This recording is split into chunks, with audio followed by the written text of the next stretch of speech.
Bapak Ibu, Saudara sahabat yang karena Allah, insyaallah kita masuk ke kajian hikam.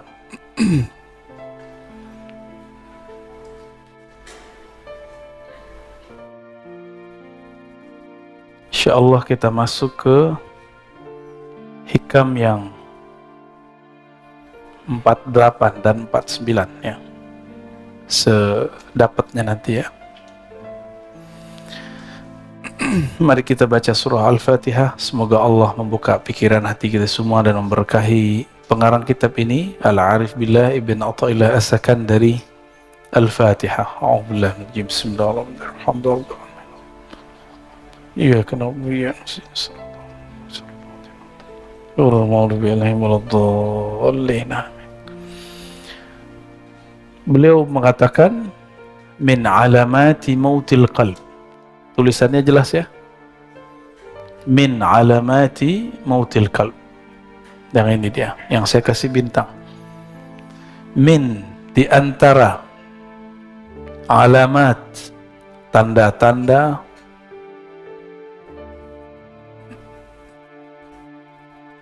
alamat ini artinya tanda-tanda ya.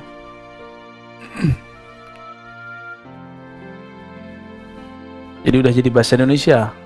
Kalau dalam bahasa Indonesia alamat tempat, alamat ini nih. Nah, jadi ada dua makna dalam bahasa kita. Alamat dari kata alam. Alam artinya tanda, ya. Di antara tanda-tanda mautil qalb, matinya qalbu. Jadi kalau kita ditanya kapankah kita mengetahui kolbu ini mati, kolbu sudah mulai ada indikasi dia bakal mati. Jawaban beliau ada dua. Yang pertama, adamul huzni, tidak ada huzn. Masih ingat nama kitab La Tahzan? Nih huzn, kata bendanya huzn. Tidak ada rasa sedih ala ma fataka minal muwafaqat, terhadap taat yang engkau luput mengerjakannya. Ala ma fataka, terhadap yang telah luput darimu minal muwafaqat, daripada ketaatan ya. Muwafaqat artinya ketaatan. Kita nggak tahajud atau nggak sempet witir tapi nggak ada perasaan sedih, bukan putus asa, sedih, berarti kolbunya ada indikasi mati. Mati separuh lah ya, mati seperempat lah. Ini mulai hati-hati. Apalagi yang disebut muwafaqat, tahajud itu taatnya badan, taat nafsiyah namanya. Muwafaqat ya, ada yang di badan, ada yang di akal. Kajian-kajian yang bermutu, kuliah-kuliah yang bermanfaat, itu amal juga, taat juga, tapi taat akliyah. Kita tidak mengikuti kajian-kajian bermutu, kuliah-kuliah yang bermanfaat, dan tidak merasa menyesal, nggak merasa sedih, berarti akalnya mati. Gitu ya. Malam tadi witir nggak? Witir itu kalau di thariqat saya wajib, bukan fardu, wajib. Jadi saya membedakan fardu dengan wajib. Fardu 5 waktu. Kenapa disebut wajib? Karena Nabi SAW idza tarakahu qadah. Nabi jika meninggalkannya, Nabi mengqadanya. Dan mengqadanya lebih serius daripada salat-salat yang lain. Kalau salat yang lain itu masih ada opsi-opsi dari beliau.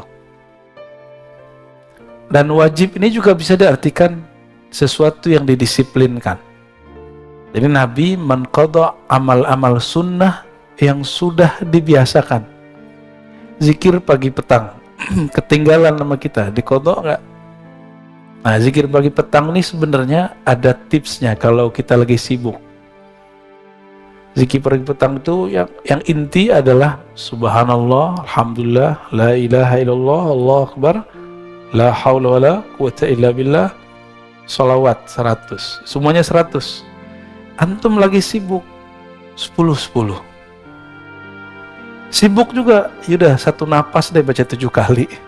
Ya. Subhanallah, alhamdulillah, la ilaha illallah. Yang penting ada zikirnya pagi, sore, pagi, sore, pagi, sore. Tapi kita sesibuk apa sih? Hah? Kayaknya punya kesibukan apa gitu? Adakah sesuatu yang lebih menyibukkan dari Allah Subhanahu wa Ta'ala?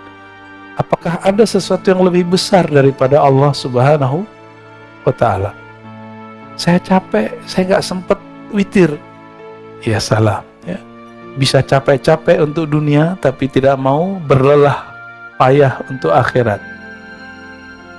Wajar kalau nanti di akhirat jadi miskin, karena di dunia tidak mau kerja keras untuk akhirat. Orang yang malas-malas waktu mudanya, tuanya gimana? Ya kismin, susah nanti, menyusahkan orang dia nanti. Orang-orang yang tidak belajar di masa mudanya, tuanya dia juga nyusahin orang alim. Tapi orang alim ini senang disusahin ya. Seperti orang tua senang kalau anaknya manja, selama dia masih sanggup. Tapi, apakah itu berlanjut terus?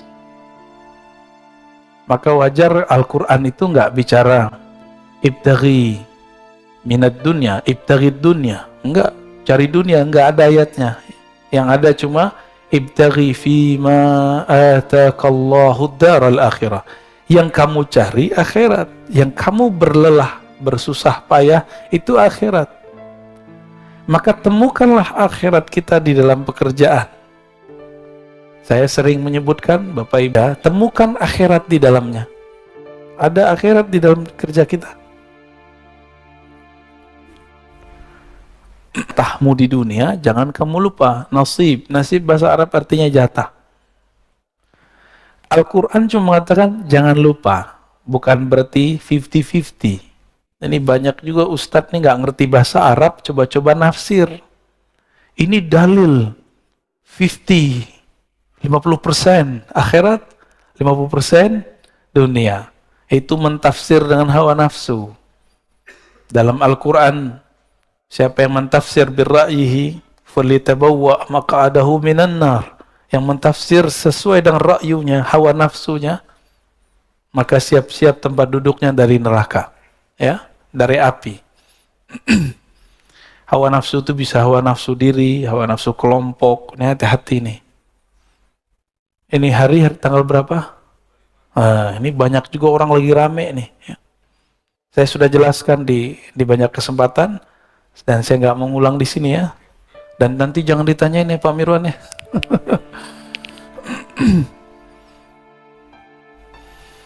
Dan yang kedua, tadi yang pertama, ini dia. Yang kedua, tarkun nadam. Tidak ada meninggalkan nadam.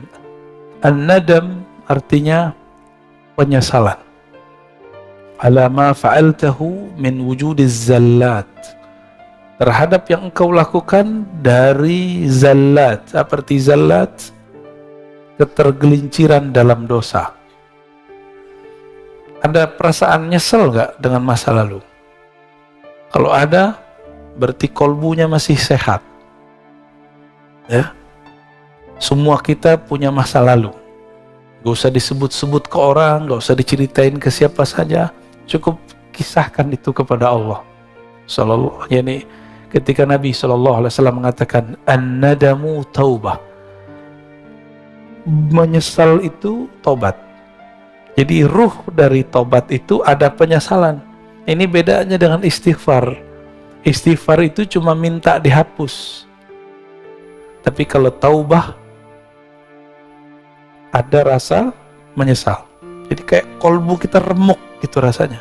Kalau ingat, kolbu yang keras langsung menjadi pecah. Air mata pun bisa mengalir. Air bulu roma pun berdiri kalau ingat. Oleh karena itu, dalam latihan zikir kami, biasanya sebelum zikir kita cek kolbu itu pakai taubat. Jadi ntar diajak yang hadir zikir itu, ayo kita istighfar. Jika kolbunya tersentuh oleh istighfar, berarti kolbunya masih sehat. Kalau enggak, berarti ada masalah. Istighfar ini juga harus spesifik. Jangan doa doang yang spesifik.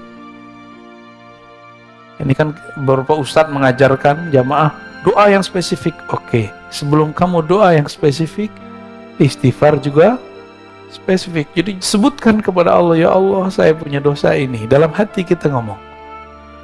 Nah itu yang disebut ngaku, menyesal. Ya. Dan saya yakin yang hadir termasuk saya yang berbicara ini tidak ada yang dijamin dari maksiat. Dulu, sekarang, nanti. Kita nggak tahu ya. Oleh karena itu, buang-buang jauh rasa diri ini suci. Berarti kalau begini, orang-orang yang merasa sok suci, itu kolbunya mati. Walaupun zahirnya taat. Orang yang merasa sok suci. Siapa lagi? Orang yang merasa paling benar. Orang yang merasa paling benar tidak akan pernah menyesali perbuatannya. Benar gak? Nah, ini sisi lain. Kalau tadi dosa zahir, sekarang dosa intelektual, dosa spiritual. Salah satu dosa spiritual, indikator kolbunya mati, dia tidak pernah menyesali pemikirannya. Tidak pernah insaf. Tidak pernah mundur, merevisi kata-katanya. Seorang Rasulullah masih merevisi kata-katanya, apalagi cuma seorang ustadz, apalagi seorang pimpinan rumah tangga kah, suami istri. Kita harus membuang ego itu. Jangan sok perfeksionis mengatakan saya kalau begini ya begini. Itu namanya keras hati, bukan pendirian. Kalau jelas salah, katakan salah. Oh, berarti saya salah. Kok kolbu susah untuk mundur? Barangkali kita kurang mencahayai kolbu dengan nama Allah Al-Latif. Maka saya menyarankan diri saya sendiri dan antum semua baca nama Allah Ya Latif. Imamuna Abdul Hasan Asy-Syadzili menganjurkan baca Ya Latif, ya. Ya Latif. Itu 129. Baru ada efeknya. Ya Latif, Ya Latif, Ya Latif. Wahai yang maha lembut, wahai yang maha halus. Mata dipejam, dipanggil Allah dengan hati. Dan rasakan kolbu kita akan lama-lama lembut, lembut, lembut, lembut. Ya. Nanti antum akan gampang minta maaf. Jadi orang yang susah minta maaf, tuh ya latifnya kurang. Ya. Ini biasanya nih, ibu-ibu ya, selalu benar ya, kata bapak-bapak. Tapi saya ketemu kok perempuan yang gampang minta maaf.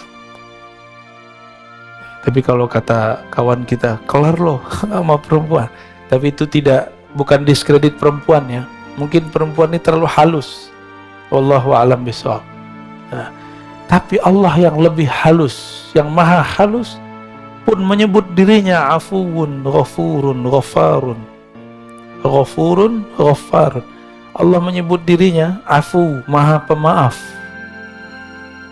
Kenapa kita gak pemaaf? Saya heran ada tokoh agama ngomong kalau kita disakiti, kita balas lebih jahat lagi.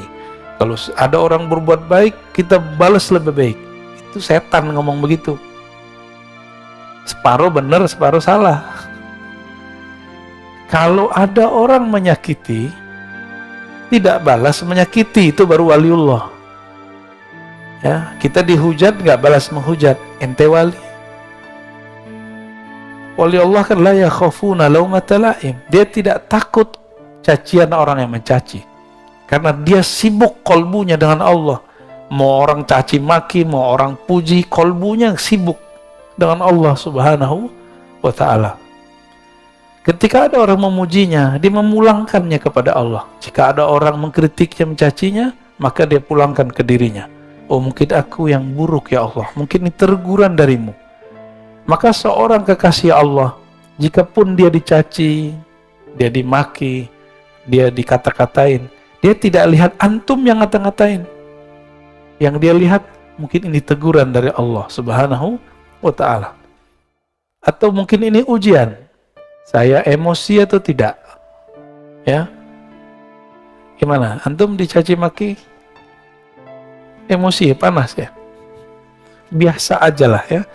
Rasulullah SAW itu makhluk yang paling banyak dicaci.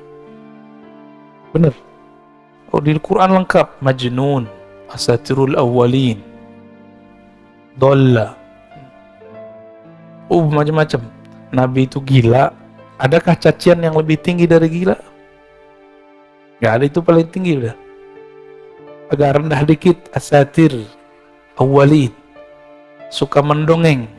Rasulullah ini suka membawa kisah-kisah masa lalu. Bahkan itu menjadi perintah di Quran. Waqsusil qasasa. Bagi mereka ini dianggap sebagai dongeng. Dongeng apa lagi nih, gitu ya. Terus kalimat berikut, la ya'zum az-zanbu 'indaka 'azmatan tasudduka an husnil dhanni billah. Nah, ini beliau lagi ngasih harapannya. La ya'zum az-zamb, tidaklah dosa itu jadi besar, 'azmatan, benar-benar besar, tasudduka an husnil dhanni billah, jika engkau menghadapkannya dengan husnuzan kepada Allah Subhanahu wa ta'ala. Fa inna man 'arafa rabbahu istasghara fi janbi karamihi zanbah. Orang-orang yang kenal Allah, maka di sisi Allah dosanya jadi kecil. Ini ilustrasinya gini. Kalau kita punya cucu, punya anak, punya saudara, punya teman, nyenggol di jalan atau jatuhin gelas di rumah, dia tamu kita, tamu teman lama, atau anak sendiri jatuh gelas, digampar nggak? Minta ganti nggak? Anak sendiri atau teman dekat, tamu. Tapi kalau bapak lagi masuk ke resto, ibu lagi masuk ke resto, mecahin gelas, ganti nggak? Karena nggak kenal transaksinya. Saya beli, ya saya bayar, saya jual gitu. Nggak kenal. Coba kalau kenal, digratisin nggak? Gratisin. Beberapa kali kita makan di mana digratisin. Pos mau bayar, udah ada yang bayarin pak. Ternyata sohibnya, ya ternyata sohibnya di samping kita nggak kenal, tapi dia kenal sama teman-teman saya, nggak jadi bayar. Enak, tapi jadi nggak enakan. Mau datang lagi, wah nggak bayar nih. Jika kita kenal seseorang, dia berbuat salah, kita maafkan. Jika kita hubungannya, kita penjual, dia pembeli, kita gratiskan. Kalau antum kenal Allah, sorga Allah nggak jual, Allah kasih.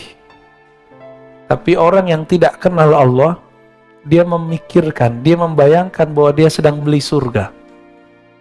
Ya, antum mau beli surga dengan salat subuh tadi yang nggak khusyuk itu, ya, dengan zikir-zikir yang kacau balau itu, dengan tahajud yang tidak disiplin, mau beli surga, yakin? Dengan sedekah yang terbersit, ingin ditambahkan 70 kali 700, sholawat, pengen beli mobil, yang kayak gitu mau beli surga. Ngacak dulu kita ya. Kita ini selalu berpikir kepada Allah itu transaksional. Betul, Allah itu kadang-kadang berbicara kepada hamba dengan cara transaksi. Hal adullukum ala tijaratin tunjikum min adzabin alim. Tapi ini bukan tijarah bisnis antara makhluk dengan makhluk. Ini kita dengan Khalik. Maka kata tijarah di situ jangan diartikan bisnis, jangan diartikan transaksi. Saya beli surgamu ya Allah dengan sholat. Ngaca dulu. Kita bisa tahajud karena Allah yang membangunkan. Bener gak? Bener? Atau antum bangun sendiri? Cobain aja alarm 10 kali. Kalau Allah bilang gak bangun, gak bangun. Bener? Beberapa kali kita begitu. Nabi SAW sendiri pun tidak memiliki dirinya. Ketika beliau katakan kepada Bilal, "Hai Bilal, tolong jaga." Bilal mengatakan, "Siap." Karena ini lagi di luar, lagi habis perang. Lupa mengatakan insya Allah.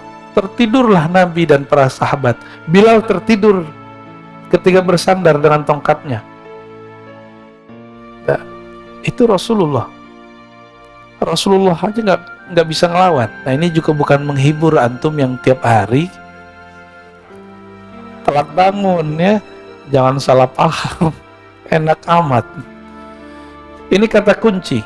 Man arafa rabbahu. Siapa yang kenal Allah, maka istasghara, menjadi kecil di sisi karamih. Ada kata kuncinya, karam, kemuliaan, kemurahannya. Karena Allah ini pemurah, Allah ini kaya, maka kesalahan kita dianggap tidak salah. Tapi kenal dulu. Ada orang gak percaya kalau kita ingat Allah, Allah ingat kita. Kalau kita salawat ke Nabi, Nabi kenal kita. Ada yang gak percaya, Pak? Ya, aliran macam apa itu? Kolbunya sejahil apa itu? Nabi mengatakan, "Man shalla alayya sallallahu alaihi asyara marrat." Yang salawat kepadaku sekali, Allah bersalawat kepadanya 10 kali.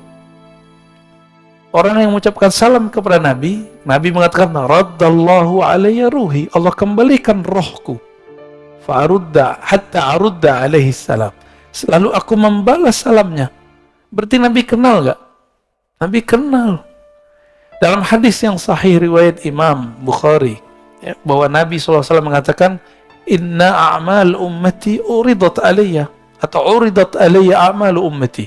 Amal umatku ditunjukkan kepadaku. Nabi kenal sama kita. Ada seorang sahabat yang sirru Rasulullah, sirnya Nabi, ketemu dengan sahabat lain. Begitu juga Salman ketemu sahabat yang lain, dan mereka kenal padahal belum pernah ketemu. Apa kata sahabat nih? "Arafa ruhi ruhak." Rohku kenal rohmu. Ini sahabat-sahabat udah bicara ilmu roh dulu.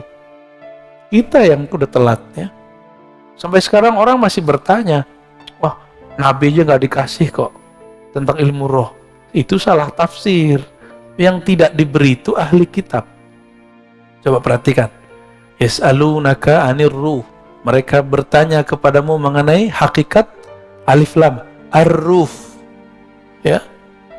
Lalu ada lafaznya, "Wa ma utitum minal ilmi illa qalila." Tidaklah kamu diberi. Siapa kamu? Tum, antum. Antum itu yang nanya tadi siapa? Ahli kitab Yahudi. Tidaklah kamu wahai Yahudi diberikan ilmu ini kecuali sedikit. Maka sampai hari ini Yahudi pasti mencari orang yang bisa mengurai ilmu ruh. Jika ketemu bukan bagian dari mereka, bunuh, musuhi, serang.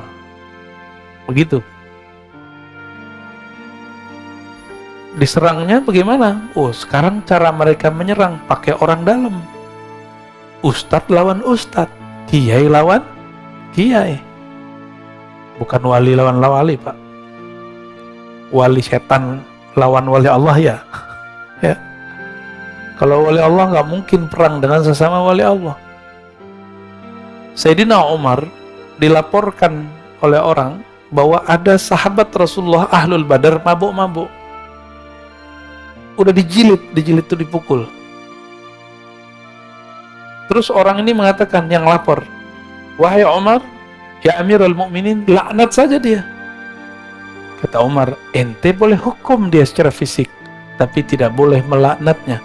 Fa innahu yuhibbullaha wa rasulah." Dia sangat cinta kepada Allah dan Rasulnya. Jadi Umar membedakan hukum zahir dengan hukum batin. Hukum zahirnya kalau dia salah dihukum, diiqab, kena sanksi. Tapi batinnya kita nggak boleh main. Batinnya urusan dia. Umar ngerti apa kata Umar. Hati dia cinta kepada Allah dan Rasulnya. Yang laporin ini yang masalah nih, hatinya nggak hidup ini. Fa inna man arafa rabbahu, ya, siapa yang kenal Allah, istasghara, maka di sisi Allah menjadi kecillah zanbah, dosa-dosanya. Maka ada ungkapan dalam sebuah riwayat, man nazarallahu ilaih lam yu'azibhu abadan. Siapa yang Allah pandang dia sekali saja dengan rahmatnya, maka Allah tidak akan menyiksanya selama-lamanya. Maka orang-orang Ahlul Badar ini kan dipandang Allah sekali waktu Badar. Allah tidak akan pernah menyiksanya. Umar tahu itu, maka Umar tidak berani bermain hukum batin, hukum rohani. Dia cukup main hukum zahir, ya. Itu peminum loh Pak. Pemaksiatnya zahir, nggak ada urusan sama politik, ya. Sayyidina Umar beda pilihan, beda sikap dengan Ali. Mereka jontok-jontokan. Tapi dalam bab kemaslahatan, Umar dan Ali sepakat. Suatu kali Umar Ibn Khattab radhiyallahu ta'ala anhu ingin keluar kota, memimpin pasukan langsung. Datang Ali pakai kuda. Apa kata Ali? Ya Amirul Mu'minin, jika engkau mati di tengah jalan, lalu siapa yang ngurus Madinah? Ini tanda Sayyidina Ali tidak nafsu jadi khalifah. Tidak seperti yang diklaim banyak orang. Ini hadis sahih. Apa kata beliau? Jika kamu nanti perang dan engkau mati di tengah jalan, engkau mati di medan juang, lalu yang ngurus kami siapa? Kami masih butuh engkau, wahai Umar. Kira-kira begitu.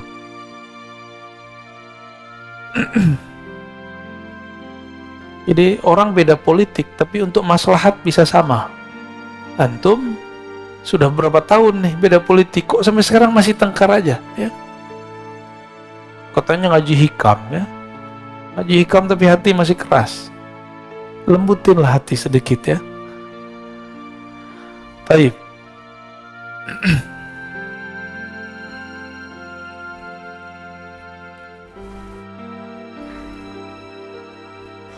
Nomor 50, ya.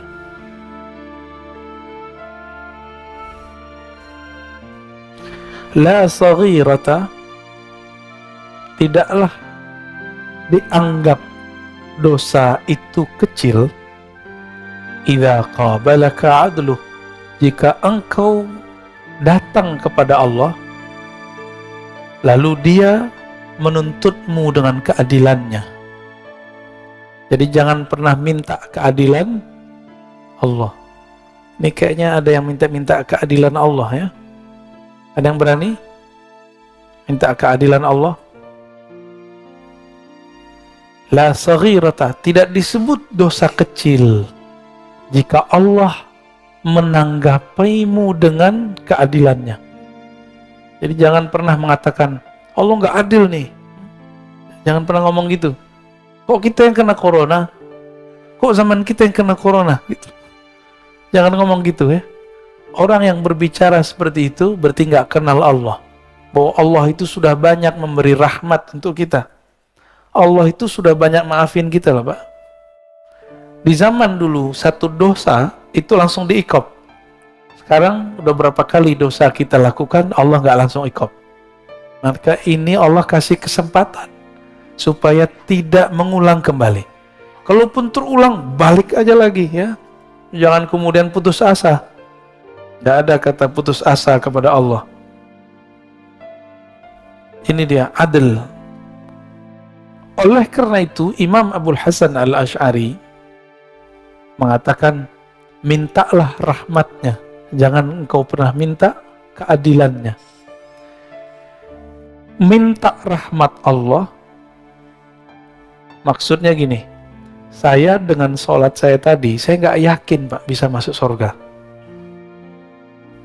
Kalau Allah nih hitung-hitungan adil dengan kita. Allah akan bilang, kamu sholat aja gak khusyuk, terus minta surga. Dibuang, Pak. Pasti dibuang. Kemarin makan minum, baca doa gak? Beneran? Lupa kan? Di awal sama di akhir. Itu aja lupa. Allah itu pengen selalu diingat. Inilah sisi yang kita sebut feminimnya Allah. Allah itu maha feminim. Bukan seperti ya, inilah yang Allah titipkan kepada perempuan. Perempuan kalau kekasihnya tidak ingat dia ngambek gitu. Maka Allah mengatakan, ghayur, aku pecemburu yang sangat cemburu. Jadi jangan coba-coba minta Allah pakai keadilannya, tapi mintalah Allah dengan kemurahannya. Wala kabirata, tidak disebut kabir, dosa besar, kabirah. Jadi orang Arab itu kalau nyebut dosa, itu cukup sebutkan kata besar, lalu tambahin ta marbutah. Indikasinya negatif. Yang besar, apa yang besar? Sesuatu yang negatif. Tidak disebut dosa besar jika dia menerimamu dengan fadluh, kemurahannya, dengan anugerahnya. Seorang ayah, ibu melihat anaknya yang salah, itu pakai keadilan atau pakai kemurahan? Jadi kemurahan hati orang tua, maka dia kemudian memaafkan itu anak. Jika seorang ayah kepada anak-anaknya seperti itu, apalagi Allah kepada hambanya. Allah itu lebih sayang kepada kita daripada orang tua. Ya, sama orang tua sayang-sayang, tapi tongkarnya selalu. Ya. La saghirata ila qabadaka adlu. Tidak disebut dosa kecil jika Allah menerimamu dengan keadilan. Tidak disebut dosa besar jika Allah menerimamu dengan kemurahan. Ya, maka kita selalu mengatakan, Allahumma inna nas'aluka rahmatak. Ya Allah, kami minta kemurahan rahmatmu. Jangan katakan, ya Allah, inna nas'aluka adlak. Kalau Allah mau mengasih keadilan, maka semua manusia berhak disiksa, kecuali para nabi. Hanya para nabi lah yang betul-betul adil, dan para wali. Tapi para aulia pun mengatakan, kami ini pendosa. Nabi pun mengatakan, kami ini pendosa. Seorang nabi mengatakan, tidaklah masuk surga seseorang kamu kecuali dengan rahmatnya, bukan dengan keadilannya. Kalau dengan keadilan ditimbang dulu amalnya. Nah, ini rahasia sebenarnya. Kalau Allah ingin memasukkan seseorang dalam surga dengan keadilannya, maka Allah akan menimbang dengan detail, dengan rigid. Tapi kalau Allah sudah ingin memasukkan seseorang ke dalam surga, maka orang itu ditimbang, dihisap, tidak rigid. Ini yang disebut dalam hadis. Wa yuhasabu, dalam Quran juga ada, wa yuhasabu hisaban yasira. Maka Nabi sampai di ayat itu berdoa, Allahumma hasibna hisaban yasira. Dan di akhirat si hamba dihisap dengan hisap yang yasir, yang ringan, yang mudah. Jadi kalau kita biasanya nih orang-orang lembaga-lembaga yang diakreditasi, petugas akreditasi datang, kalau udah kenalan, teman sesama kuliah nih, jadi rektor gitu ya, atau jadi direktur, gimana? Jadilah tahu sama tahu aja deh, aku tinggal beres, siapin borangnya, udah kita pulang. Langsung dikasih nilai A+, karena sudah kenal.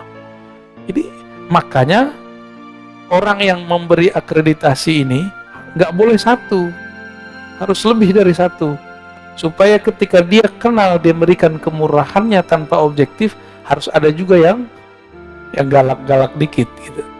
Ya, beruntunglah kalau punya lembaga Lalu yang melakukan akreditasinya kenal. Ada juga yang lucu. Ada seorang kepala sekolah, dia udah ketakutan, akreditasinya belum benar. Tahu tim akrediturnya dulu adalah siswa dia yang sekarang sudah jadi doktor. Ya, cium tangan ketemu, ya beres. Ya, nggak ada masalah, Pak. Langsung nilainya A. Kenapa? Cukuplah saya bukti bahwa sekolah ini bagus, kata anaknya. Wallahu a'lam bis-shawab.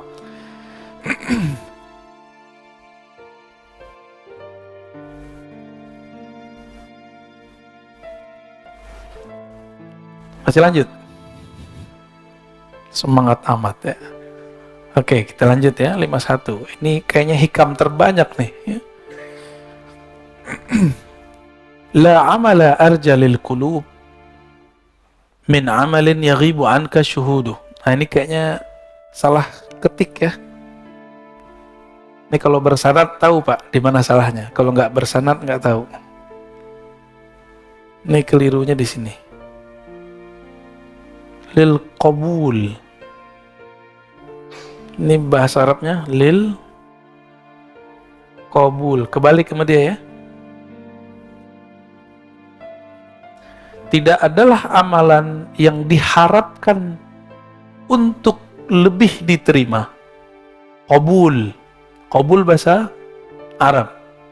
Para masyaikh, para habaib kalau penutupan pengajian, penutupan doa, qabul gitu ya.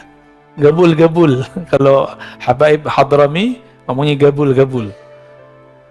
Kalau kiai-kiai yang fasih bahasa Arab, qabul. Qabul diterima. Nggak tahu entah cocok logi entah apa, nasinya namanya kebuli. Ya, sepertinya cocok logi yang cocok ya.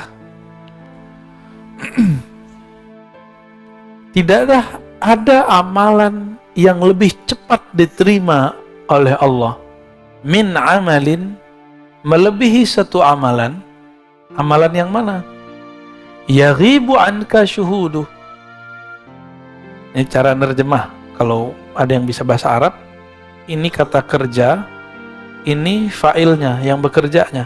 Dahulukan ininya subjek, ini predikat. Jadi dalam bahasa Arab dibalik-balik. Amalan yang penyaksianmu terhadap amalan itu yaghib, hilang. Maksudnya apa? Kamu sholat tapi tidak merasa dirimulah yang sholat. Kamu sedekah, kamu merasa itu adalah harta dari Allah. Kamu guru, sukses mendidik murid, bukan kamu yang merasa dirimu sukses mendidiknya, tapi itu adalah titipan dari Allah, dan Allah lah yang mengakhirat jiwanya. Kamu punya jasa ngurus masjid, bangun yayasan, bikin pesantren, tapi kamu tidak memandang kamulah yang beramal. Nah, ini pesan juga untuk para pengurus masjid ya, biar nggak makan hati amat ya. Pak Mirwan udah pensiun ya? Waduh. Amal yang paling berat di tengah masyarakat itu ngurusin fasilitas bersama, yang kita sebut wakaf lillah. Kan ini milik Allah. Maka orang yang tulus melakukan ini, tulus ngurusin ini, itu dia dapat amal yang paling besar selama dia tidak merasa berjasa. Jadi jangan ada yang ngomong kalau bukan gua nih yang ngurus masjid nggak jadi, nggak jalan. Itu langsung dicoret Pak. Ya, berarti kita memandang diri kita beramal. Sedangkan di sini Ibnu Athaillah mengatakan ciri-ciri amalan yang langsung diterima oleh Allah. Kamu tidak memandang kamu beramal. Jika kamu khidmat, kamu tidak memandang kamu khidmat. Jika kamu takmir masjid, kamu tidak memandang dirimu punya jasa. Jika kamu seorang kiai, guru, semuanya, kamu tidak memandang kamu yang pintar. Ya, kalau nggak saya nggak jadi nih. Kalau kiai lain lagi. Kalau bukan saya ngajar, pasti sepi. Pasti santrinya nggak beres. Itu perasaan-perasaan begitu. Dia sedang mengambil hak-hak Allah Subhanahu wa ta'ala. Yang berhak ngomong begitu cuma Allah. Dan dulu para sahabat Nabi radhiyallahu ta'ala anhum, ketika mereka perang Khandaq, perang Khaybar, ada 3 perang. Itu ada namanya Amir ibnul Aqwa. Itu baca syair. Begitu juga Abdullah bin Rawaha. Apa syairnya sama? Laulaka anta ma sallayna mahtadaina. Ya Allah, jika bukan karena Engkau ya Allah, kami tidak dapat hidayah, kami tidak dapat melaksanakan sholat. Nabi di hadapan mereka. Jadi Abdullah bin Rawaha, Amir bin Al-Aqwa bersyair depan Nabi, dan para sahabat pun ikut bersyair. Nabi pun ikut berdendang. Jadi Nabi ini suka seni, Pak. Makanya ulama-ulama pewaris para Nabi itu kolbunya pasti ada nilai seninya. Orang-orang yang keras hatinya, bukan pewaris Rasulullah, itu mengharamkan seni secara mutlak. Ya, agak keras, kaku. Ya. Sudah paham antum maksudnya? Ya. Tahu sendirilah ya. Saya dulu pernah mengharamkan musik, dan itu hampir 5 tahun.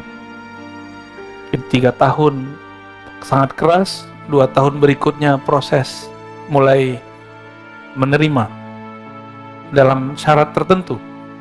Akhirnya sampai hari ini nggak bisa main musik, Pak. Alhamdulillah. Karena dulu mengharamkan semua. Nah, sekarang kita pilah-pilah, ya, sesuai dengan hadis Nabi Shallallahu Alaihi Wasallam bahwa Nabi memilah-milah. Ada syair yang haram, ada syair yang makruh. Ada 5 hukum syair itu. Haram, makruh, mubah, bahkan dianjurkan, bahkan ada yang wajib. Syair-syair jihad yang dulu dibaca oleh Abdullah bin Rawaha itu wajib dikemenangkan kembali. Inilah yang dihidupkan oleh Sultan Al-Muzaffar, dibaca kembali ketika umat Islam di zaman itu diajak jihad melempem semua. Maka beliau bacakan syair-syair itu dalam sirah-sirah Nabi. Inilah awal maulid Nabi di tengah umat Islam Sunni, bukan dari Syiah, ya. Ini masjid ini ada maulid nggak kemarin? Ada. Alhamdulillah, ya. Wa yuhtaqaru 'indaka wujuduh. Dan dianggap remeh di sisimu wujud amalmu. Nah, ini ciri-ciri orang yang amalnya diterima 2 aja. Dia tidak memandang beramal dan memandang jasa-jasanya kecil. 2 aja. Nah, kita masuk yang mana? Ya, saya kaget di beberapa masjid itu pengurus-pengurus lama itu ngomong, Ustadz, naik tuh alisnya. Kalau bukan karena saya, ini masjid tidak jadi. Ya salah. Ini masjid Allah, ente nggak ada juga Allah jadiin, ya. Cuma nggak mungkin saya ngomong begitu sama dia, kan. Ya, tersinggung dia.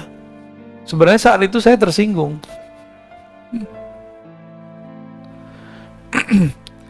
Ini ciri-ciri amal yang qabul, ya. Qabul, amal yang diterima. Jangan dibaca kubul, ya. Terhilang wawunya. Kubul tempat keluar berak tuh. Ya. Nauzubillah, jangan salah baca, ya. Inilah yang disebut dalam ilmu ma'rifatullah fana fillah. Yang orang sering nyebut fillah, bener gak? Gaya kayak ngerti aja, ya. Sering nyebut begini gak? Fillah, lillah, billah. Kalau nggak ngerti, gue jangan baca lah, malu kita, ya. Lillah aja, gampang.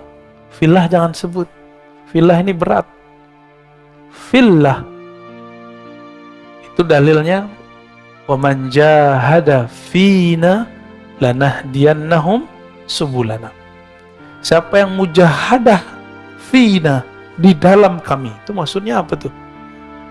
Dalam cinta kepada kami, menghilangkan dirinya dalam diri kami, menghilangkan sama basarnya dalam sama basar kami, menghilangkan amalnya dalam amal kami, perbuatannya dalam perbuatan kami. Allah masih nyebut kami loh di situ. Lanahdiyannahum subulana. Kami baru tunjukkan jalan-jalan, banyak jalan bukan satu, menuju kami. Ya, kalau syariat jalannya satu, tapi kalau jalan rohani, kalau sudah dibuka jalannya banyak. Itu sebabnya banyak thariqat. Kalau mazhab cuma 4 mazhab, syariatnya sama, cuma pemahaman yang beda. Tapi thariqah bisa banyak. Thariqah sufi, thariqah para aulia. Karena dalil tadi, lanahdiyannahum sumulana. Ini pakai lam taukid dan nun taukid. Sungguh benar-benar kami akan tunjukkan jalan-jalan kami. Jadi banyak jalan menuju Allah. Siapa yang dia mendapatkan itu? Orang yang lebur, tidak memandang amalnya. Kita menyebutnya fana fillah. Fana, tenggelam, karam dalam Allah. Orang kalau sudah benar cintanya, egonya habis.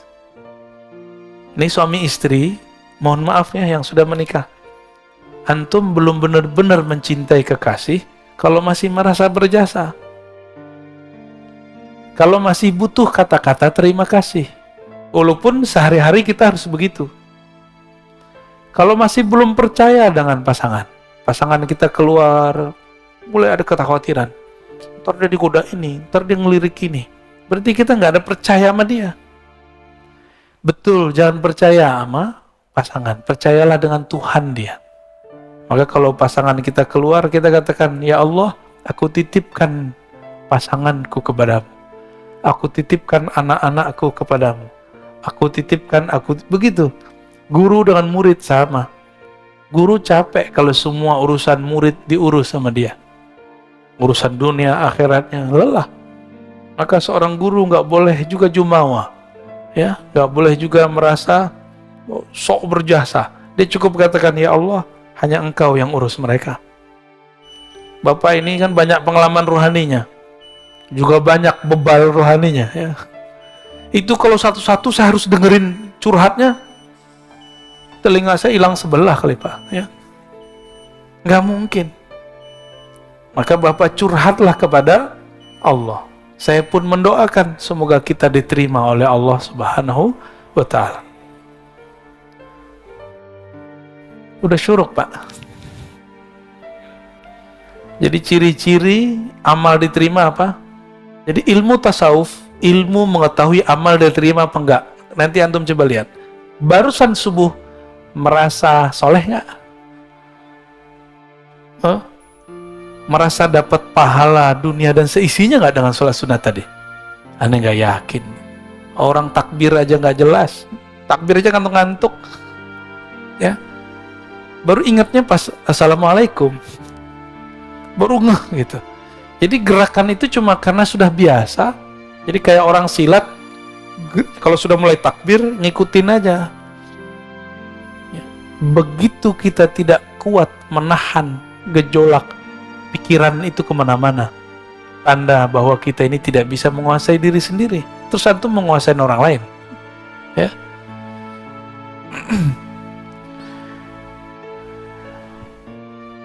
Kita tambahlah dikit ya.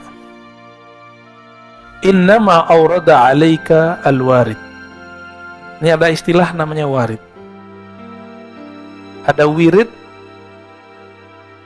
ada warid. Ini dua ya. Ini dua hal yang beda. Apa arti warid? Nah, dari warid kita mulai. Warid itu anugerah rohani yang Allah berikan. Bahkan tidak hanya rohani, juga materi, itu warid. Orang-orang ahli hikmah ini bukan hikmah yang hikmah rohani, tapi hikmah kebatinan. Mereka mencari warid dengan mencari kesaktian. Baca ini, kamu begini. Maka muncullah ada mahabbah Sulaimaniyah, ilmu pelet Sulaiman. Bacanya ayat supaya orang tunduk. Apalagi ada namanya pukulan sakti. Itu dibaca ke tangan, inna batsya rabbika lasyadid. Tembus. Tar tangannya kalau mukul orang kayak Nabi Musa, sekali pukul mati. Antum mau yang begitu? Mau yang begitu? Nanti kalau perang sama Dajjal boleh. Kalau sekarang masa mau temenan sendiri? Oke, nggak segama sama saya. Nggak segama kan masih sebangsa. Ya, masih senegara. Atau masih sesama manusia. Nah, jadi warid itu anugerah. Wirid itu amal yang dirutinkan. Apa arti wirid? Nah, warid bisa jadi bukan berarti kesaktian, ya. Bisa kesaktian, bisa kesejahteraan, tapi itu zahir. Baca Waqiah supaya harta melimpah. Saya mau tanya sama antum, kalau antum gak baca Waqiah, rezeki udah ada belum? Berarti Waqiah untuk apa? Maka sekarang hikmahnya jangan hikmah rendahan. Hikmah itu ada dua, hikmat al-batiniyah, ya, ad-daniyah, hikmah kebatinan yang rendah. Ada hikmah al-bataniyatul ulya, al-a'la, hikmah yang tinggi. Apa hikmah yang tinggi? Saya sadar tanpa saya baca Waqiah pun Allah sudah kasih jatah rezeki. Lalu Waqiah itu untuk apa? Ternyata Waqiah itu diajarkan oleh para ulama dari dulu. Di situ ada ayat-ayat tauhid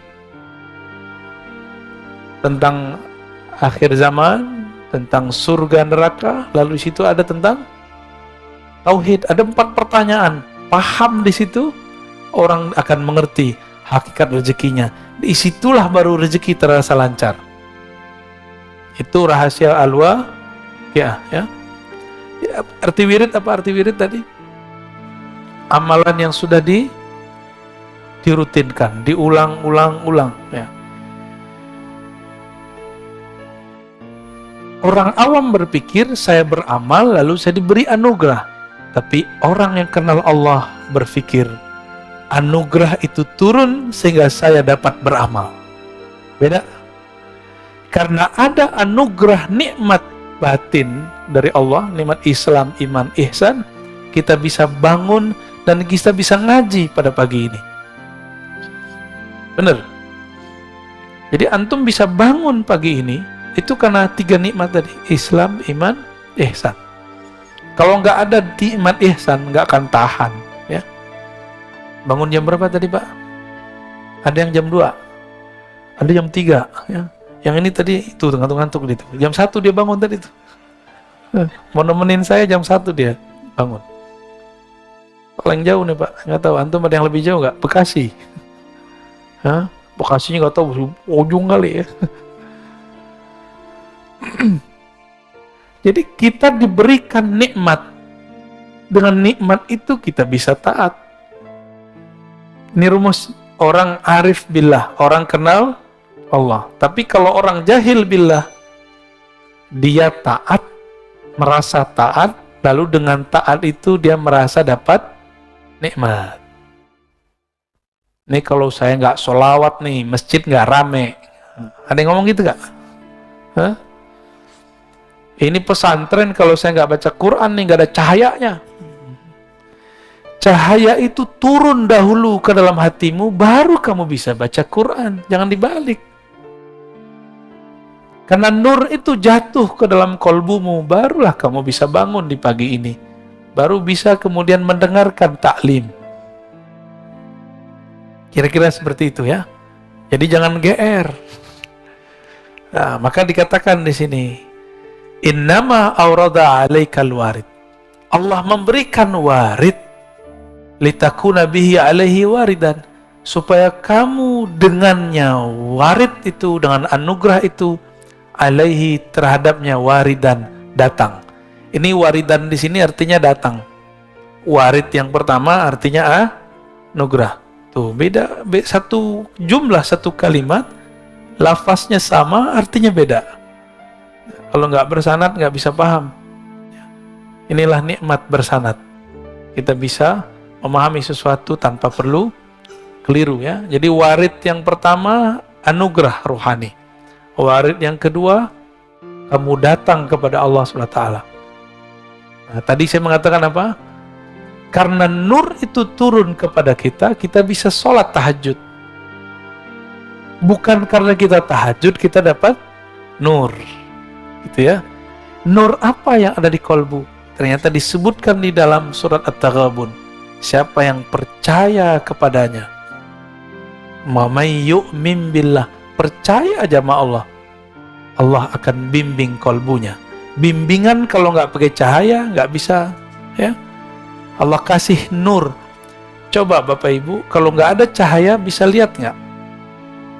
Nah, cahaya batin itulah anugerah hidayah dari Allah Subhanahu wa Ta'ala.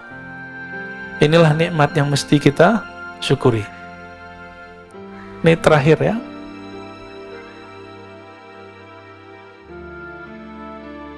Aurada alaikal warida, dia memberikan kepada kamu warid. Liyatasallamaka min yadil aghyar, agar engkau selamat daripada gangguan selainnya, aghyar. Waliharriraka min riqil athar, lalu membebaskan kamu, memerdekakan kamu dari penjara tawanan athar, alam semesta. Maksudnya gini, Allah itu berikan kamu anugerah rohani supaya tidak bergantung kepada guru, supaya nggak bergantung kepada obat, makanan. Kita tetap berguru, kita tetap minum obat, tapi yang kita minta kepada Allah hidayah. Ketika minum obat, gantungnya ke Allah. Apa yang kita gantungkan? Aku meminta kesembuhan darimu ya Allah. Sehingga nanti jika obat habis, nggak panik, karena kesembuhan dari. Sehingga jika guru mati wafat, innalillah wa inna ilaihi rajiun, nggak goyang, ya. Maka saya mengajak kepada para guru, para kiai, para mursyid, para murabbi, jangan buat murid-murid itu bergantung kepada kita. Jangan buat murid-murid bergantung kepada sosok kita, tapi buatlah murid terlatih dengan amal-amal, amal fikriyah, amal fikrah, amal qalbiyah, amal qalbu, lalu amal badaniyah, amal badan. Syukur-syukur jika ada amal ruhiyah, ma'rifatullah. Jadi jangan bergantung kepada kiai, kepada guru. Guru manusia, jangankan guru, Rasulullah pun wafat, benar. Rasulullah udah wafat kan? Hanya Nabi Isa, Nabi Khidir, Nabi Ilyas yang masih hidup. Nabi Khalid itu dikubur, dia pesan. Nabi Khalid bin Sinan, ada Nabi Khalid bin Sinan. Beliau pesan kepada kaumnya, jika aku dikubur, tolong nanti digali lagi. Setelah kalian gali, aku akan hidup kembali. Jadi Nabi Khalid itu belum mati, Pak.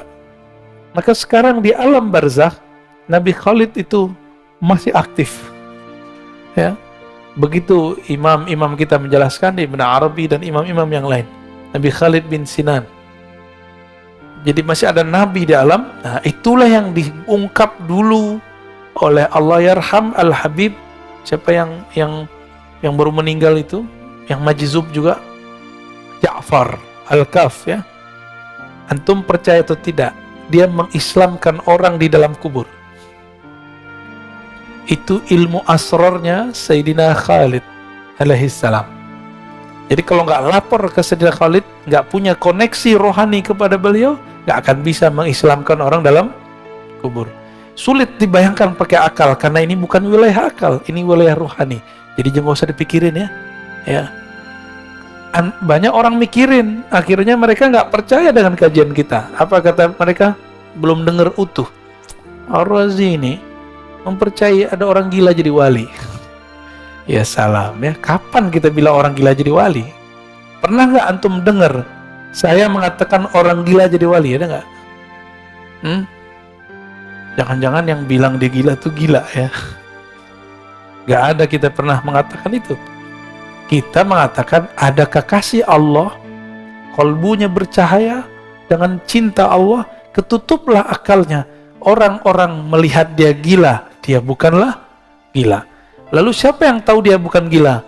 Sesama wali, sesama kekasih-kekasih Allah atau murid-muridnya wali. Itu udah udah Allah yang atur memang ya. Habib Ja'far masih ingat nggak kalau baca Fatihah nggak jelas, Fatihah itu orang kalau nggak ngerti Pak ya, masa walinya Aswaja begini nih ya. Nah, kira-kira begitu. Jadi semua yang kita lihat zahirnya belum tentu seperti yang terlihat. Banyak kok yang kelihatan baik, batinnya rusak. Banyak yang kelihatannya rusak, ternyata batinnya bagus. Mulailah semenjak hari ini, pagi ini, melatih sir rahasia di kolbu ini, memandang orang dengan kebaikan. Ya, untuk ada intel di sekitar kita, itu kita baik-baik aja sama mereka ya. Mereka kan intel itu manusia juga. Ya, kalau kita baik, terkolbunya kayak ke bawah. Insya Allah. Intel yang bahaya itu intel setan. Ya. Kalau intel dunia mah, ya masih gampang Pak. Intel setan nggak bisa berubah. Kerjanya ngadu domba. Nanti dia bawa setan tuh tubuh manusia. Nanti datang ke ustadz apa, diceritakan yang bukan kita, tapi si ustadz tuh nanti benci kepada kita. Berhasil lah. Menjawablah ini dua ustadz. Tengkarlah, umat pusing. Seneng gak setan? Antum mau kami begitu? Jadi jangan adu-adu kita ya. Gak mau kan jadi intel setan? Oke. Baik Bapak Ibu yang melakukan Allah, sahabat-sahabat semua, di pagi yang penuh berkah ini, di hari yang mungkin ada saudara kita yang sedang merayakan hari mereka, kita tidak usah ribut di situ ya. Kita ributkan apakah kolbu ini kenal Allah. Siapa yang kenal Allah, fakulu yaumin aid, setiap pagi rasanya hari raya ya. Tidak perlu nunggu Idul Fitr dan Idul Adha. Mungkin ada dua pertanyaan, silakan. Satu dari laki-laki, ikhwan, akhwat. Satu ya, silakan. Satu dan belakang dua ya. Silakan ya.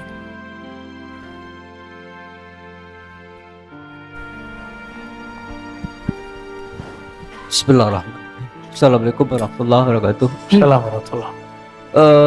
Ini yang terakhir tadi menarik sekali Ustaz, bahwa mengislamkan seseorang di dalam kubur. Sementara kita tahu bahwa seseorang yang telah meninggal itu putus, kecuali ada tiga. Adalah amal yang mengalir, kemudian anak yang mendoakan, kemudian ilmu. Kemudian bagaimana caranya kita bisa mengislamkan seseorang di dalam kubur? Baik, Bapak masih pakai pikiran Pak, pakai akal. Ya, ini ranahnya sudah ranah spiritual. Yang mati itu jasad. Jasad Bapak kalau mati, mati sudah. Tapi Bapak tunggu nanti. Kalau jasad ini mati, ruh Bapak masih hidup. Dan itu bisa koneksi sama saya. Bisa koneksi sama orang. Kalau orangnya dia wali Allah, Bapak datang ke dia, dia ngerti. Datang nih yang nanya dulu nih. Karena ruh mengenal ruh, kolbu mengenal kolbu, akal mengenal akal. Contoh gampang gini, Bapak pintar bahasa Inggris. Ada orang ngomong bahasa Inggris. Ini British nih. Ini Britishnya gaya-gayaan nih. Ini American nih. Ini gaya-gaya English jiran nih ya. Singapura kan unik-unik tuh ya. Ada juga ala Hong Kong kan, ada yang Filipina juga. Wah sama, kami bahasa Arab juga sama. Orang kalau denger ini Arab gontor nih ya. Dengar lagi, wah ini Arab Jawa nih ya. Alhamdulillah. Ada lagi orang Sumatera, Bismillahirrahmanirrahim, Rahman, roknya jadi ra semua Pak. Wah, orang Sumatera nih ya. Tuh orangnya tuh. Kalau baca Assalamualaikum dengerin dia Pak, lucu Pak. Assalamualaikum warahmatullahi wabarakatuh. Kita jadi ngerti karena sering dengar. Orang-orang yang ahli rohani, mereka sudah terlatih rohaninya. Meskipun tubuh ini sudah hancur, dia masih hidup. Dan ahli-ahli rohani ini sebelum meninggal, dia sudah meninggal duluan. Ini yang disebut mati sebelum. Makanya Sayyidina Umar diberi gelar oleh Nabi Muhaddatsun, orang yang diajak Allah bicara. Jangankan cuma ruh, Allah aja bicara sama dia. Makanya ada 3 hukum dalam Al-Quran itu lewat kalam Umar. Hukum jilbab salah satunya. Dulu istri Nabi nggak pakai jilbab, nggak ada. Rambut terbuka. Karena dulu yang pakai hijab itu adalah ahli kitab. Walaupun sekarang gereja-gereja, sinagog udah nggak pakai hijab kecuali beberapa ortodoks, ya masih pakai hijab. Jadi kalau ada nih orang gereja, orang ortodoks menggunakan jilbab, bukan berarti mereka memalsukan agamanya supaya orang Betawi ikut mereka gitu, bukannya. Kan ada tuh gereja Betawi. Emang ada dalam ajaran mereka, Pak. Duluan mereka kali yang pakai jilbab, pakai hijab.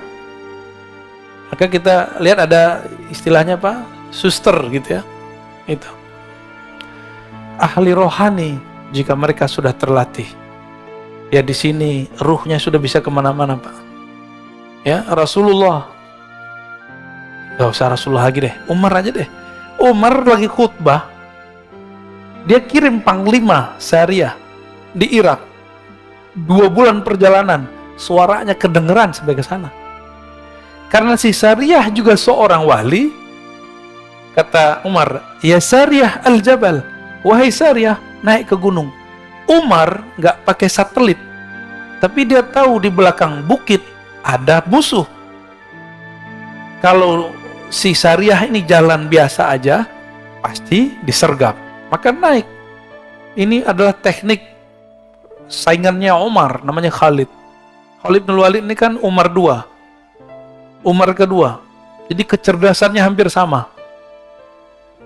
Khalid bin Walid untuk mengalahkan umat Islam waktu perang Uhud pakai teknik itu, naik ke atas. Maka Umar mengatakan, ya Syariah al-Jabal, kedengeran Pak, itu telinga ini mungkin nggak dengar. Orang di sudut sana, saya udah nggak dengar ngomong apa.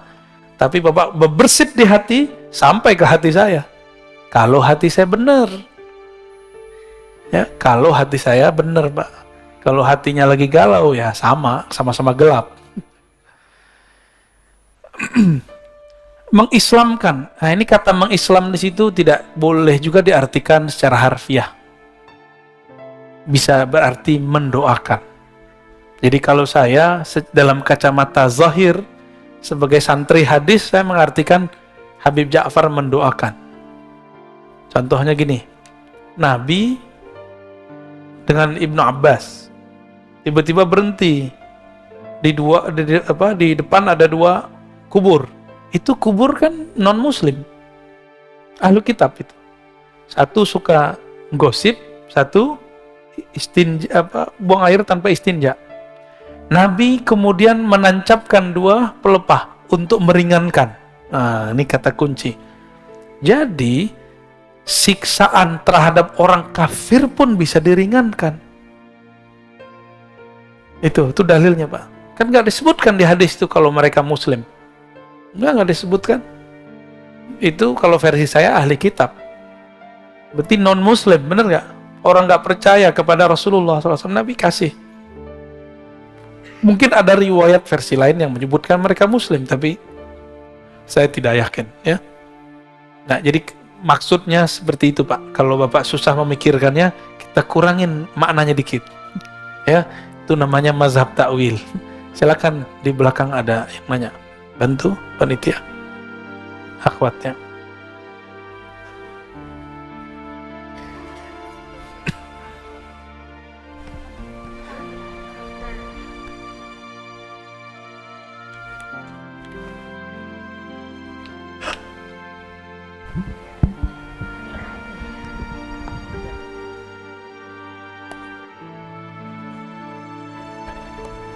Assalamualaikum warahmatullahi wabarakatuh. Waalaikumsalam warahmatullahi.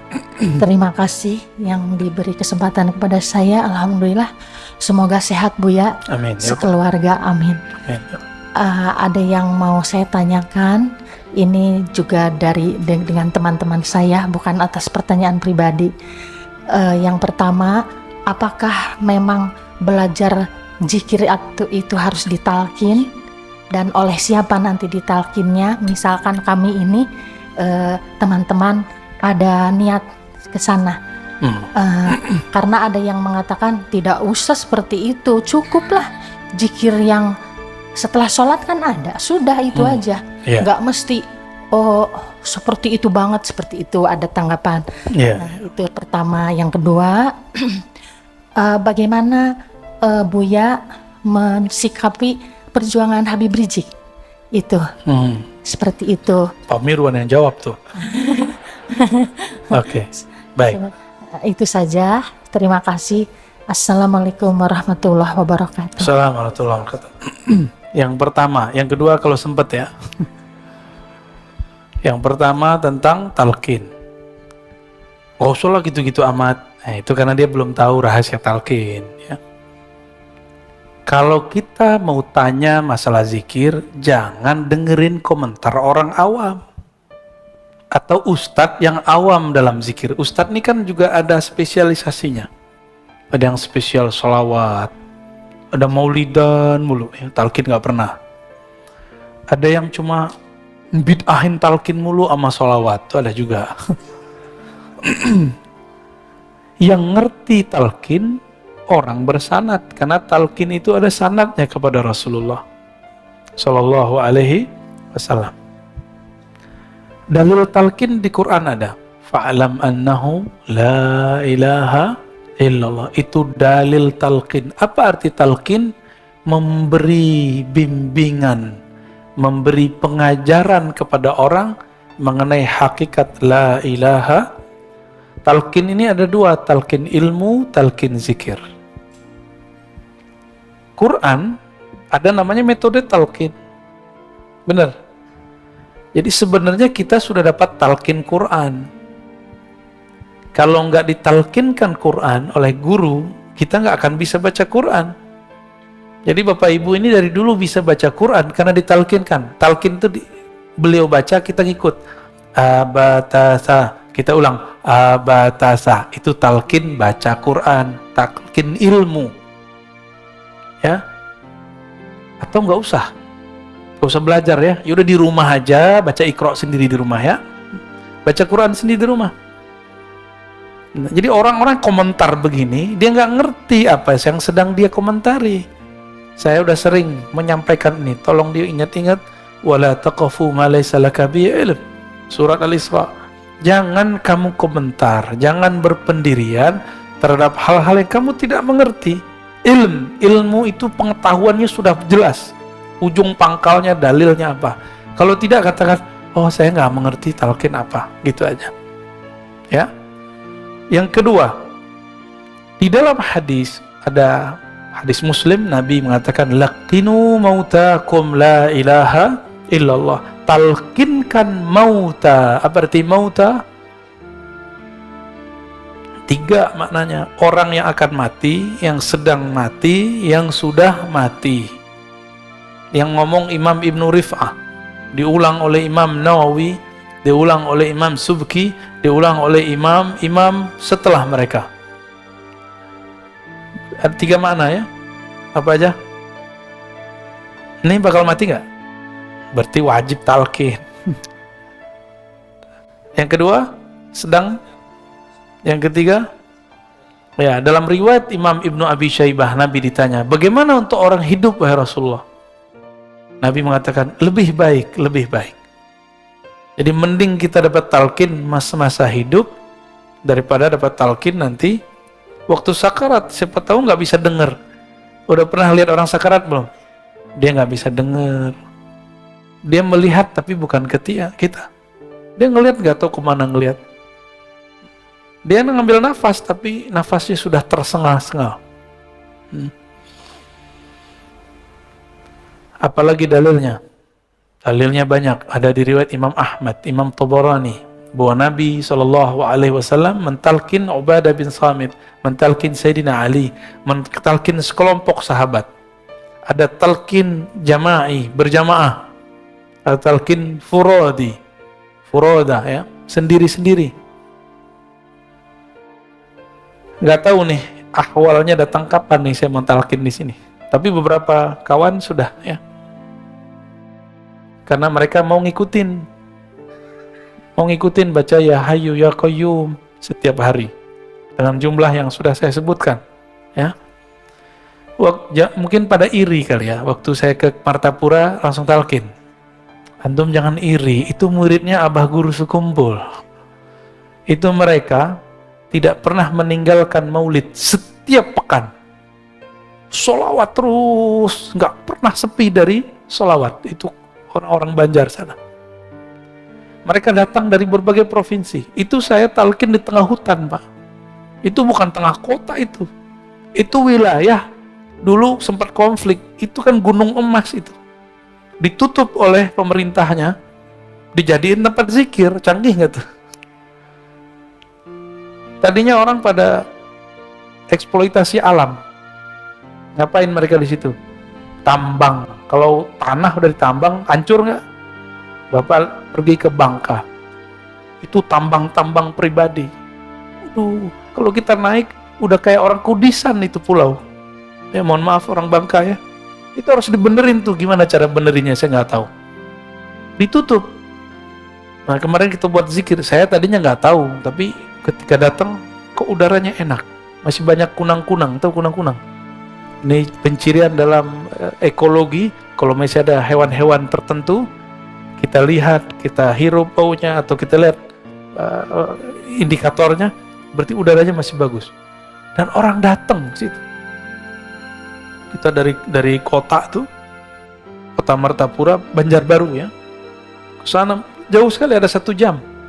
1 jam udah pakai patwal. Orang datang dari Sampit, dari Palangkaraya, dari Pontianak, dari Balikpapan, itu datang Pak, dan itu muridnya Abah Guru Sekumpul semua, muhibbin mereka. Abah Guru Sekumpul wafat tahun berapa dulu? 2004 atau 2005? Ya, 2004 ya. Ini mereka santri beliau. Kalau setiap kali ada haul namanya, itu ramainya bukan main, jutaan. Pejabat aja nggak bisa masuk. Jadi mereka sudah muhibbin kepada wali Allah namanya Abah Guru Sekumpul. Itu wali Pak, la syak bila niza', ya nggak ada syak lagi.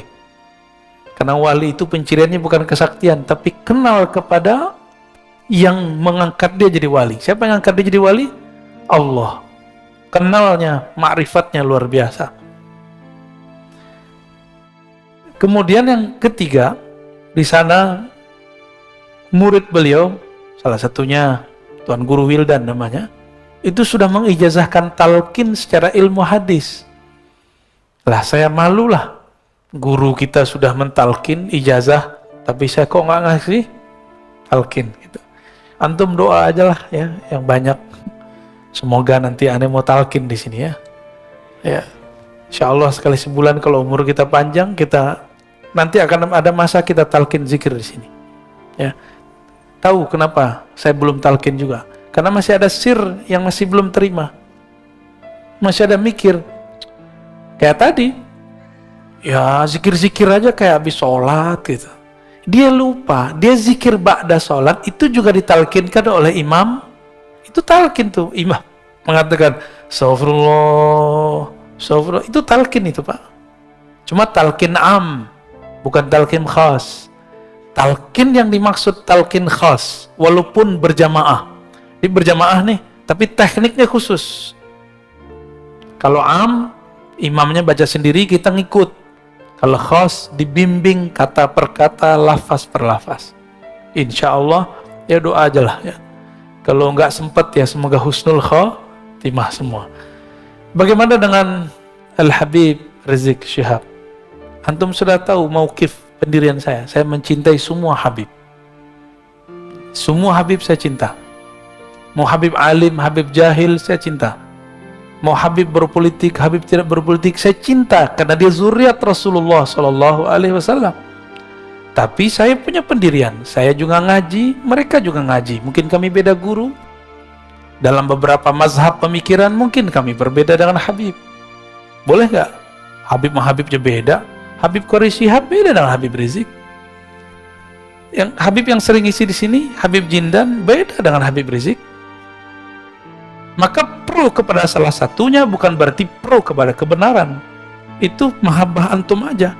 Senangnya pergerakan yang mana? Saya terbebas, terlepas dari semua pendirian keagamaan atau politik mereka. Saya cuma mengatakan ana uhibbukum ayyuhal habaib. Aku cinta kepada kalian semua. Karena Nabi SAW mengatakan, ahibbu ahla baiti hubban li. Cintailah ahlu baitku karena engkau cinta kepadaku. Karena saya memandang nasabnya Habib Rizik, nasabnya Habib Jindan, semuanya zuriat Rasul. Di darah mereka ada darah suci Rasulullah SAW.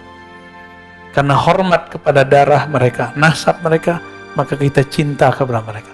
Tapi tolong bedakan cinta dengan fikrah.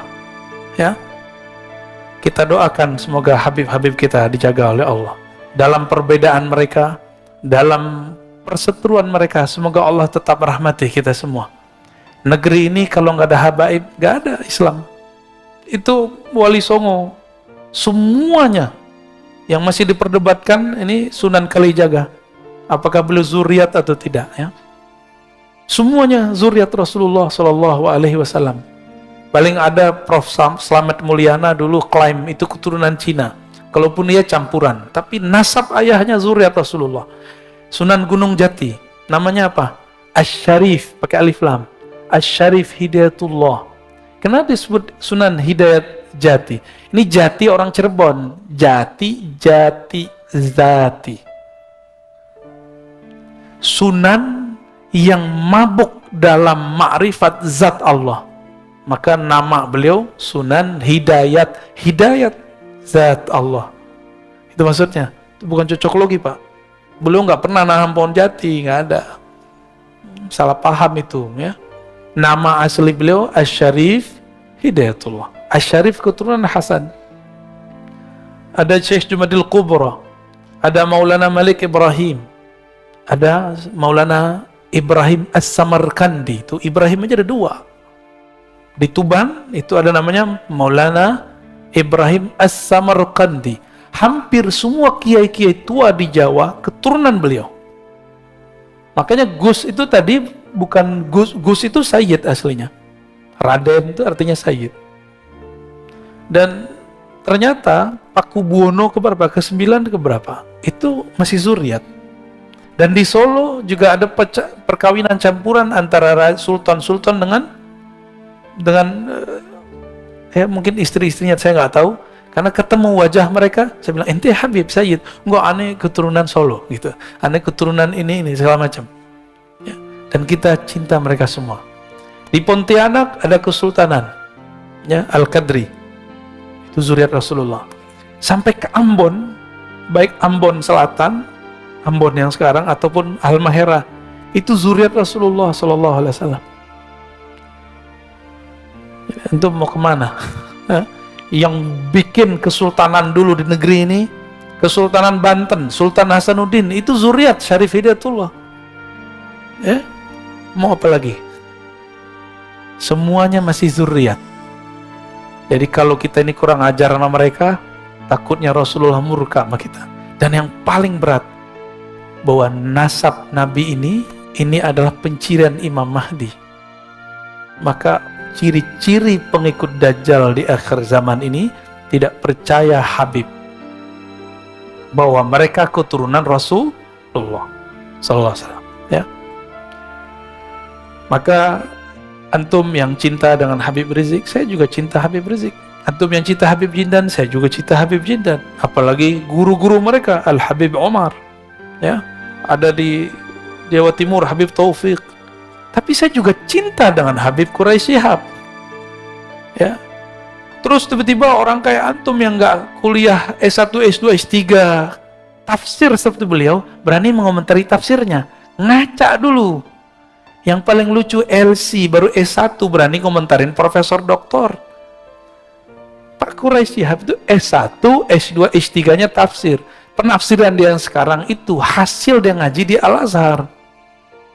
Jika berbeda, cukup katakan, oh saya kurang cenderung kepada tafsir Pak Quraisy, saya senangnya tafsir Fulan, gak apa-apa. Tapi jangan menghujat, sok-sok pinter, ya. Nanti dihisap semua loh, hati-hati. Dulu saya begitu, Pak. Dulu saya termasuk yang menghina Quraisy Shihab. Saya dulu menghina beliau. Ternyata kualat. Disuruh jadi host, jadi MC. Waktu seminar, di situ kita kenal beliau, masya Allah orangnya tawadhu sekali. sangat-sangat tawadu ya. Negeri ini dibangun dulu beberapa persennya oleh zuriat Rasulullah SAW. Maka kalau sekarang mereka berbeda, ya karena memang dari dulu mereka berbeda. Kita doakan Habib Rizik, semoga Allah jaga dia. Semoga beliau segera keluar. Semoga nanti tambah adem, ya. Semoga nanti para Habib kita pergerakannya bertambah mesra. Amin ya Rabbal. Untuk para habaib, mari kita bacakan Al-Fatihah. A'udzubillahi bismillah. Iya kenapa? Siratal ladzina an'amta 'alaihim ghairil maghdubi 'alaihim waladdallin. Amin. Demikian Bapak Ibu, ya. Saya tidak berbicara politik, tapi di belakang politik aja.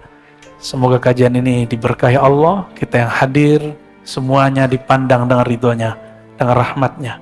Amin ya rabbal alamin. Mohon maaf atas salah dan kurangnya.